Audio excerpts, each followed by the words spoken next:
पार्लिमानी निज़ाम के आलमी दिन के मौके पर पंजाब असम्बली के पार्लिमानी सेक्रेटरी जंगलात, जंगली हयात और रुकन पंजाब असम्बली मलिक कासिम नदीम कामरान ने अपने ख़ुसूसी पैगाम में कहा कि पार्लिमानी निज़ाम अवामी हक़ूक़ के तहफ़्फ़ुज़, आइन की बालादस्ती और जमहूरी रवायात के इस्तेहकाम की ज़मानत है। पार्लिमानी निज़ाम के आलमी दिन पर तमाम जमहूरी क़ुव्वतों को मुबारकबाद पेश करते हुए कहा कि एक मजबूत, मुस्तहकम और खुशहाल पाकिस्तान के क़याम के लिए पार्लिमानी निज़ाम का फ़रोग़ नागुज़ीर है। मलिक कासिम नदीम कामरान का कहना है कि पार्लियामेंट महज कानून साजी का इदारा नहीं बल्कि कौम की सोच, दानिश और मुस्तक़बिल की सिमत का तयन करने वाला एक मोतबर कौमी फोरम है।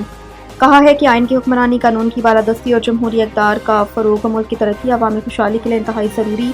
मज़ीद ये कि आवाम के मसाइल का हल, इंसानी हक़ूक़ का तहफ़्फ़ुज़, फ़ैसला साज़ी में अवामी नुमाइंदगी जमहूरी निज़ाम की बुनियाद।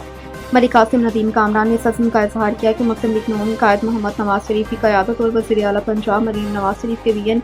के तहत गुड गवर्नेंस, मौसर कानून साज़ी और अवामी फ़लाह व बहबूद के लिए अपनी कोशिशें जारी रखेगी।